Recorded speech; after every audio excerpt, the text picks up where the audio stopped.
When people think about marketing, it's easy to overcomplicate. They think, oh, if it isn't AI or the latest, greatest online ways to reach you by your phone, then it's worthless.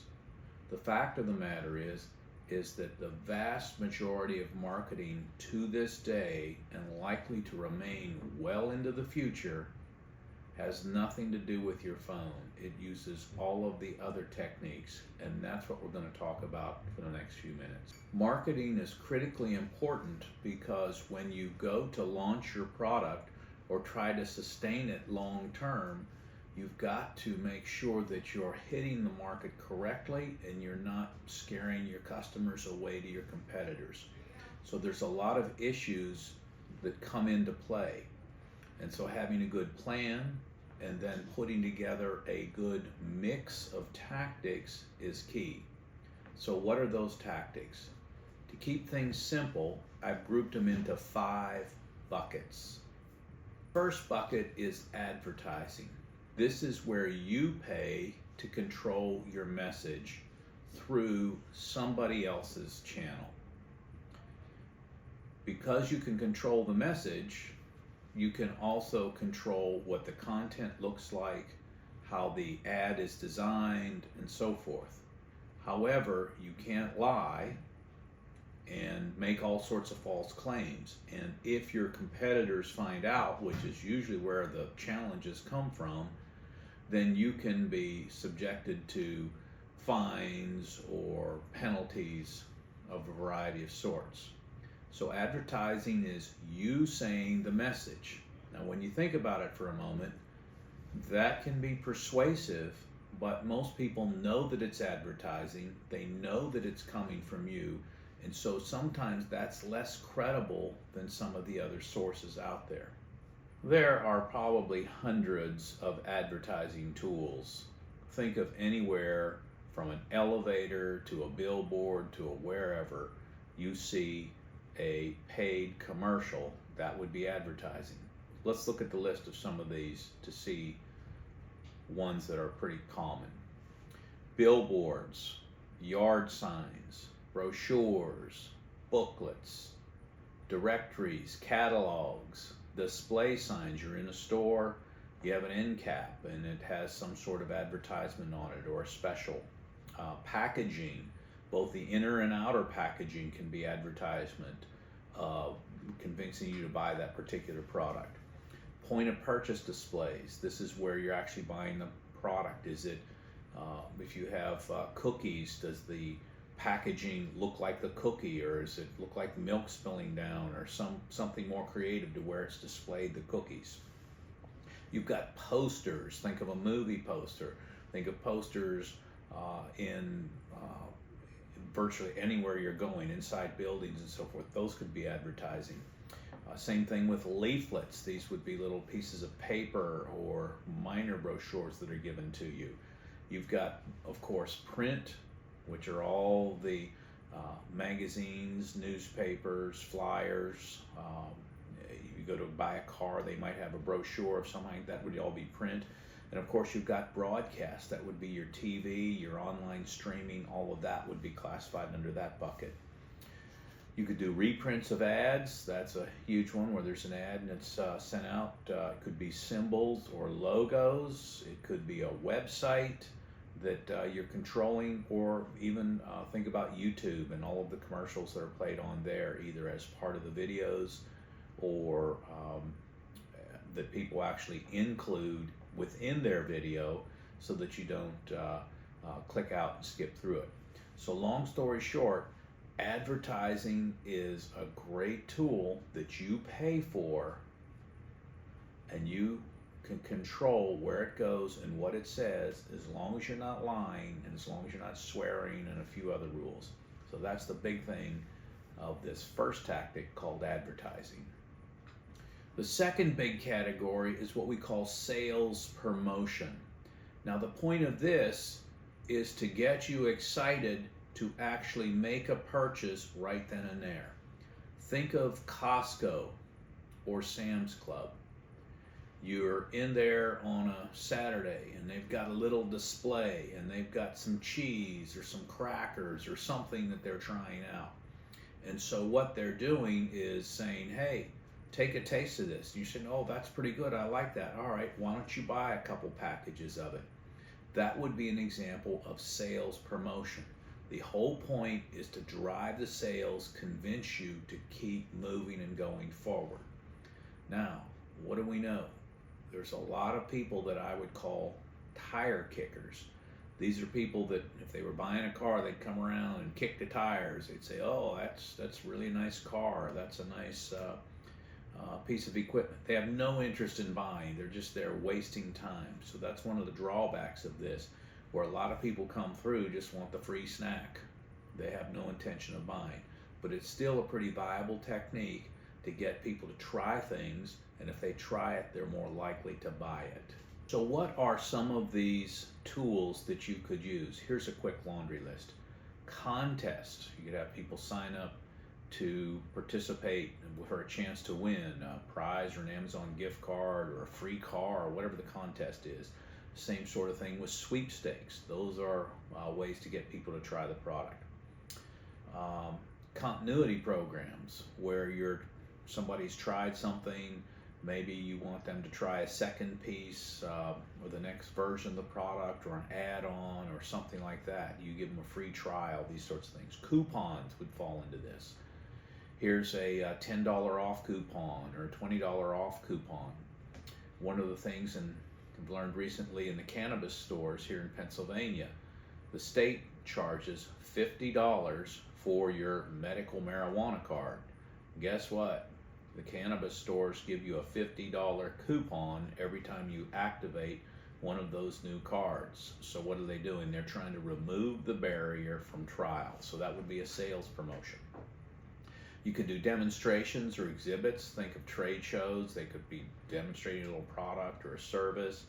You've got entertainment that would work in this, where you've got some sort of festival or fair or something that people can go to. Trade shows would fall into this, where you've got all sorts of booths and places for people to walk and see and learn things about your particular product or interest. Low interest financing might fall into this. This is where we create an incentive for people to get involved because the cost of doing it's going to be cheaper than if they were paying a higher interest rate. Premiums, gifts. One of the nicest gifts I ever got was guy gave it to me. It was probably $7,500 in value. It was a little cigar kit that had an ashtray and cutter and so on and so forth, and it had their company logo engraved upon it. Beautiful piece of equipment. Rebates would work. Sampling, where you try that product like the grocery stores. Tie-ins with other products or services. And then finally, trade-in allowances. One of my daughters just bought a car yesterday. She had an old van. It used to be my old van that I gave her. She drove for a long time, and the mechanic finally said, you know what, the next place you should drive this is the dealership. Well, she didn't get a lot of money on the trade-in, but at least she got a little bit covered, and it helped reduce the price and created some urgency for her to go ahead and buy that new car. The third big area is something I call public relations. And this is earned media coverage. You can't buy your way through this, or at least you shouldn't be allowed to buy your way through it. It's not like, hey, I'm going to buy some advertising and here's a few couple articles. No. It's something you earn. It has to have editorial value. And so think of a news article that you're reading. The public relations would be the text of the article. The advertisement would be any of the inserts or sidebars or anything else that might be on that page. A lot of people think that public relations is significantly more credible than advertising because it's earned. So it's other people saying how great you are, not you saying how great you are, other people. And the better their publication or the source in which they're putting that information out, then the better it is for you. So if you get an article in the Wall Street Journal, that's going to be more credible than if you get an article in your little local community paper. It might be nice feeling to get both of those, but frankly, the Wall Street Journal, from a business standpoint, of course, has more cachet and more readers. So it's about earned media coverage. So what are some examples of public relations? Let's talk about a quick list here. Annual reports. These are reports that almost every major corporation puts out every year. And it goes way beyond just the financials of how much sales they had and what their costs were and so forth. A lot of times there's messages from the CEO, and there's an overview of their strategic plan, and they're designed very beautifully and laid out and so forth. It's an annual report designed to help investors feel good about that company and continue to put their money in that organization. Another one could be charitable donations. It's a good way to generate publicity and goodwill is to make a donation to a particular cause. You'll see a lot of organizations will have major giving sections. Recent example, UPMC, University of Pittsburgh Medical Center, has many hundreds of millions of dollars they give away every year in supporting local charities, groups, clubs, so forth. But a lot of people don't realize that. So what happens is when a corporation gets very big and powerful, they of course continue to donate, but it gets a little bit scattered. So figuring out how to help the publicity of those donations be recognized is a big challenge for a lot of these organizations. You could have things like community relations. That's where you have somebody that's going around and working with people within the community. For example, some time ago I did a lot of work with the Marcellus Shale, the oil and gas that's a mile or so beneath a lot of the northern United States. It might sound like a pizza, but it's not. It's a gas play. It's a gigantic one. And so this natural gas, well, how do we get it out? And how do you convince people? And how do you help them understand that this is good for their community and it's safe and so on and so forth? So they would have people that would work with those particular groups, the governments, the people who were kind of leaders in the community, even go to community meetings, things like that. That's all community relations.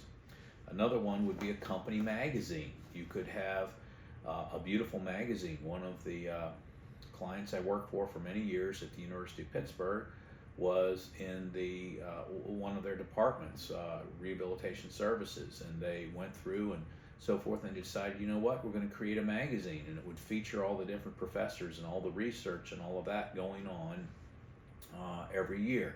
And so it was a real powerful, beautifully designed document that they could use to mail to all of their alumni and potential donors, potential students, that sort of thing.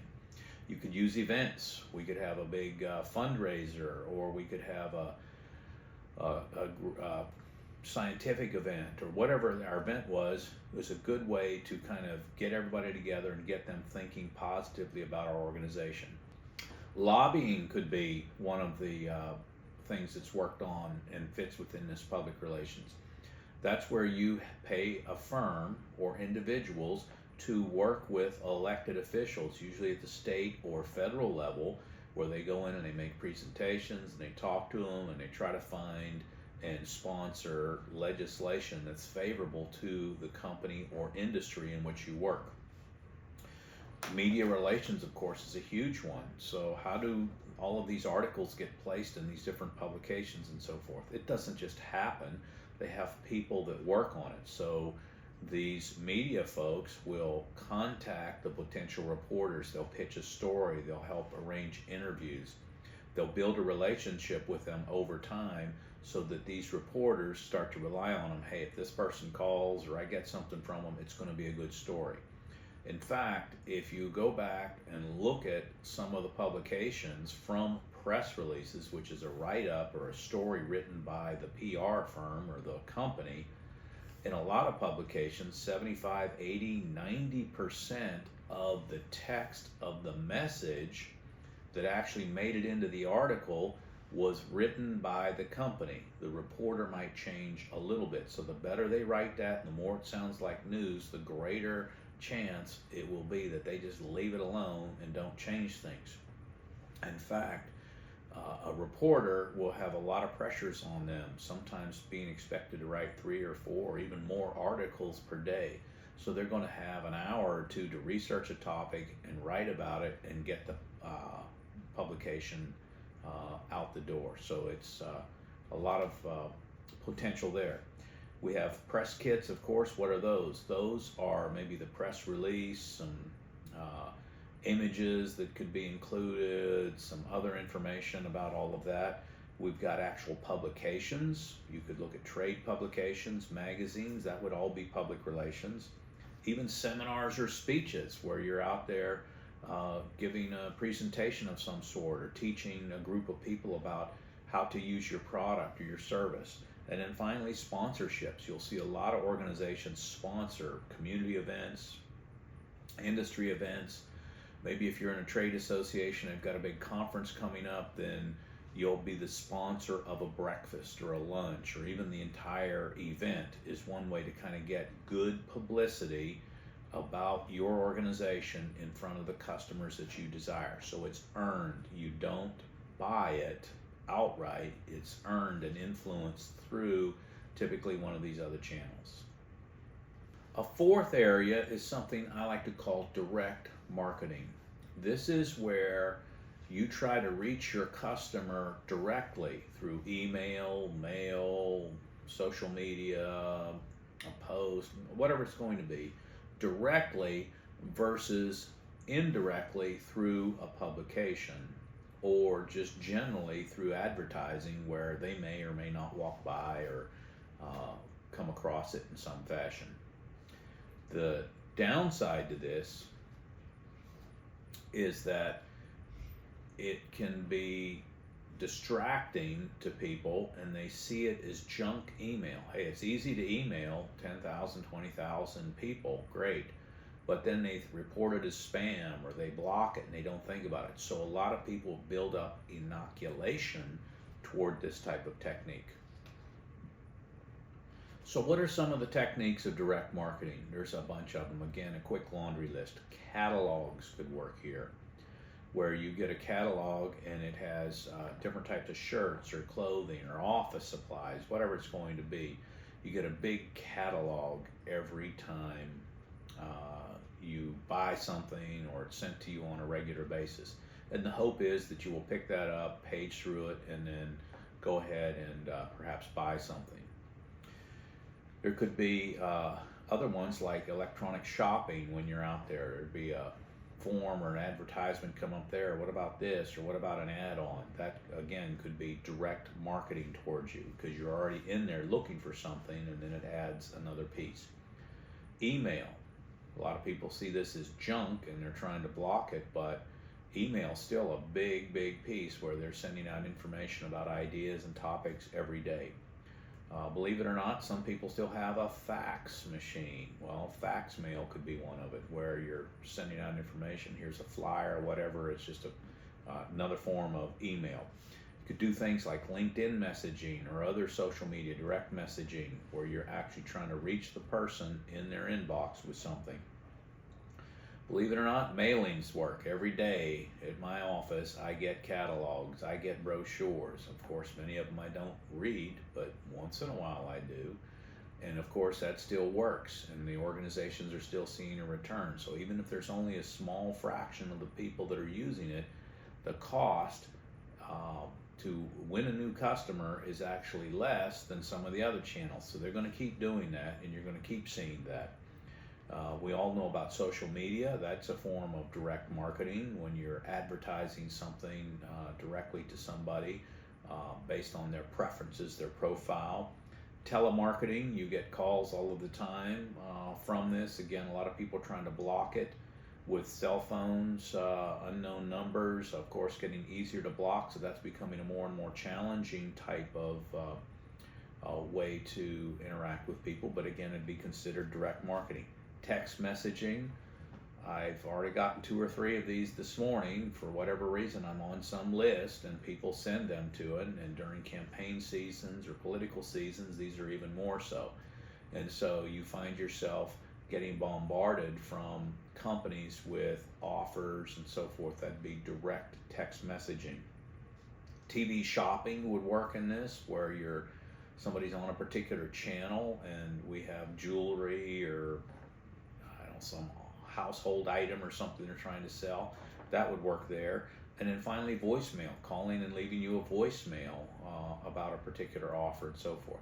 So again, the whole point is it's any way in which we directly try to reach just you, not 5,000 people all at the same time, but you individually with one of those messages. The 5th area is something I call personal selling. And this is where you have an individual who helps try to turn a prospect or a suspect, if you will, somebody that's maybe just thinking about stuff, you're not sure, into an actual customer. And what's great about this is that the sales rep can change the messaging, they can change the packing, it can help the customer understand what's going on, and so it's a great way to help them make the purchase decision and go from there. The downside is that there are varying degrees of success in terms of selling. Some people are better at it than others. Some people want to give everything away. They don't want to earn or retain all of the effort that was put in through the brand and product development, all of that. So they're always looking for a discount. So there's pluses and minuses of this selling technique, but it's still widely used, and you'll find this in almost any situation that there's a bigger ticket item. You will find a salesperson who's trying to help move that product or service. Once again, there are a number of specific tools that we could classify under personal selling. For example, we could have an incentive program that the more you buy, then you're going to get some kind of reward. Think of airlines and think of frequent flyer mileage or points or something like that. That would be an incentive. So we would have some sort of way to incentivize the person to make a purchase. Another could be referral programs. This is where you take a current customer and you ask other customers, or you ask them to introduce you to potential other customers. A lot of professional service firms use this because, hey, here's your friends or whatever, and if they're happy with what they're getting from their accountant or financial planner or whoever that might be, then they're more likely to recommend other people that might be able to use them in a similar way. Sales meetings are a big way for people to get together and sell something. So it's a chance to talk about what's happening, what they like, what they don't like, what do they see, so forth. We could have sales presentations, of course. That's where you're in that meeting and you spend a little bit of time talking about what your recommendations are for that particular client. Of course, there's sales proposals. Usually that's some sort of written or presentation package of what you're going to do or what the product involves. If you were going to buy a car, it might be a test drive, but it's some sort of presentation of the product. And then finally, there's samples. Those are all sorts of pieces. Let's say you're going to buy a rubber hose for a manufacturing outfit. They might send 2 or 3 samples for you to test to make sure that those are going to work out. Or if you were going to buy steel, here's some, buy a certain amount of that, run it through and do a test run. If it's good, you'll keep buying more and more and more. So all sorts of ways that personal selling matters. And the idea, again, is that the one person or one group of people are trying to help convince on a one-on-one basis or small group basis the others to buy their product, service, or idea.